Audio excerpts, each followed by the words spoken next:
for the Africa Union chairperson position. But let's still talk about Raila Odinga. For about 27 years now, Raila Odinga has somehow managed to be in successive governments that he opposed during the elections, tactically maneuvering election losses, shaking off the defeat, and of course finding a warm corner in a very cold opposition.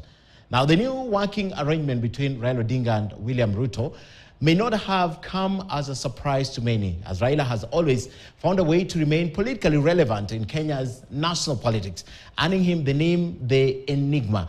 And as our political affairs reporter Emmanuel To recounts, Raila could have learned this style from his father, Jaramogi Oginga Odinga, who began what was then called cooperation between his opposition party, Ford, and Kenya's second president, Daniel Moi. The enigma of Kenya's politics. Raila Odinga may as well pass as the master of political maneuvers and machinations in the history of Kenyan politics, with a survival script that he has employed for the past 27 years, making him the longest-serving opposition leader in Kenya. Immediately after his loss in the 1997 general election, where he came third behind former President Daniel Arap Moi of KANU and Mwai Kibaki of the Democratic Party, it did not take him long for Odinga to craft a plan, a card that he has mastered over time and repeated it over and over again. Tena kuwa na roho ya kuangalia serikali hii, watu wapana chafua pande huu.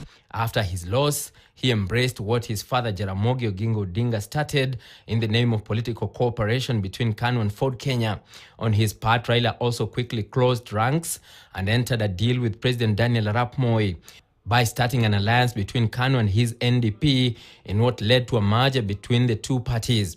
The merger saw NDP close shop and join government, landing Raila a job in Moi's cabinet as energy minister. Besides becoming energy minister, Raila was chosen as the Secretary General of the powerful ruling party then, KANU.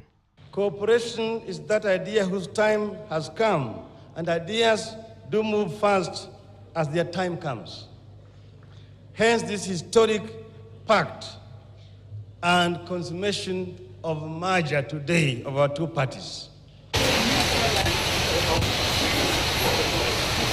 10 years on, Odinga will make his second stab at the presidency, and again, he could not meet the cut in the controversial polls that led to bloodshed. The violent clashes that shook the nation ended with a handshake between Raila and President Mwai Kibaki.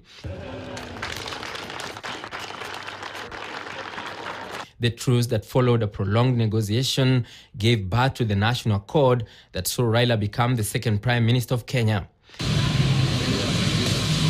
After another defeat in the 2017 general election, this time by President Uhuru Kenyatta, Raila's genius political card was at it again. The famous handshake at the steps of the Harambee House Annex on March 9, 2018 calmed the political hurricane that had preceded the declaration of Uhuru Kenyatta as president. The handshake, which changed the political landscape again, saw Raila in the inner sanctum of government, albeit unofficially. And we say that the divide ends here, beginning the process of building the bridge that binds Kenya together. This marks a new beginning for our country, a beginning in which we hope that we shall march together as Kenyans. He was to later become a powerful figure operating from outside government rather than inside, edging out William Ruto from the center of power, although he remained deputy president. And now Raila is slowly but surely playing another political card, working with President Ruto, his rival in 2022, to win a top position at the African Union Commission. The president is now campaigning hard to have Raila win the coveted African Union position. We want to unify the country. We want to work together towards the unity of Kenya. And that is important to all of us. We said that we are unbogable. We are unbogable. We are also unpungerable. The new handshake may also not have come as a surprise, as the duo's bromance that dates back to 2005 is seen as expediting it. Raila and Ruto first cemented their camaraderie during the No campaign against the constitutional changes.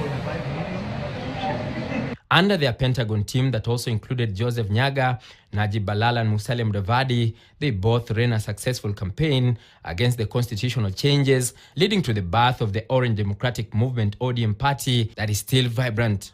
Emmanuel To, KT News, Nairobi. Now, away from that, visiting Ethiopian Prime Minister Abiy Ahmed